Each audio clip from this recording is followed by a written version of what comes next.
Sejarah boleh jadi milik pemenang, tetapi bukan berarti pihak yang kalah akan diam tanpa melawan. Buku Menjerat Gus Dur yang ditulis Firdika Rizky Utama ini merupakan salah satu ikhtiar untuk menyibak tabir sejarah di balik impeachment Presiden keempat RI, Abdurrahman Wahid, atau akrab disapa Gus Dur. Tanpa bermaksud melebih-lebihkan, buku ini secara mengejutkan mengkonfirmasi penuturan Gus Dur di sebuah talk show bersama Andi F. Noya beberapa tahun silam. Gus Dur menyebut bila mana terdapat dua orang yang menurutnya paling bertanggung jawab atas pencopotan tersebut. 2. Amin Rais dan Megawati, begitu terang Gus Dur. Mengapa? Kejar Andi, tanya sana dong, kok tanya saya? Betapapun, Gus Dur merasa bahwa besok-besok akan terbukti oleh bangsa ini sendiri.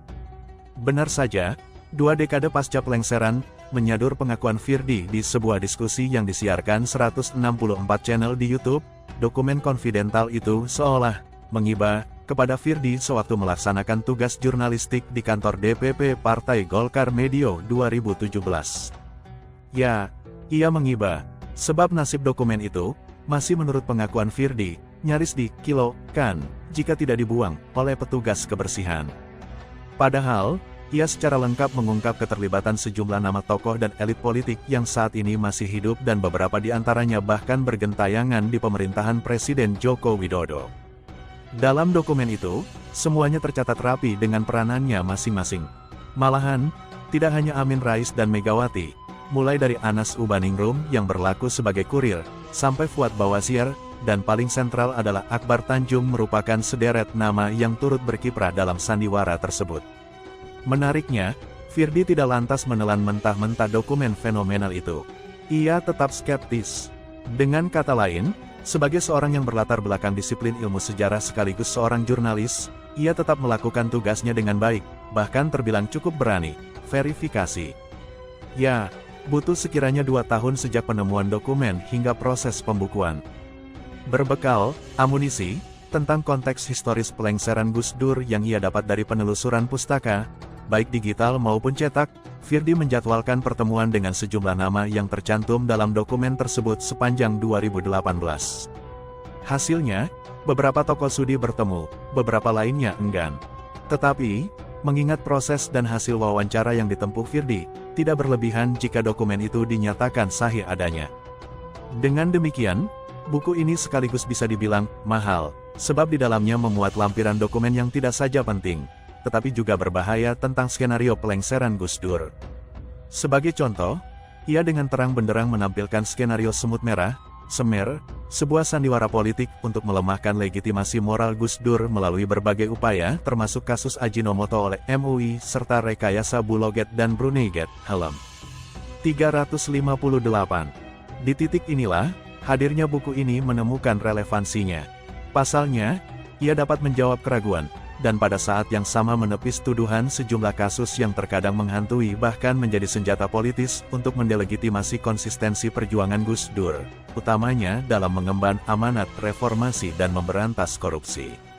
Pertengahan September tahun 2019 lalu, umpamanya, dalam sebuah kicauan di Twitter, Faisal Assegaf menulis, kalau Alisa Wahid konsisten melawan kejahatan korupsi, harus desak KPK bongkar kejahatan Buloget dan Bruneigate yang membuat Gus Dur dilengserkan dari kursi presiden.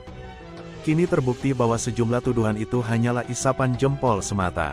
Tuduhan yang, seperti kata Gus Dur, tidak lain dan tidak bukan adalah upaya untuk melengserkan lawan politik dengan segala cara.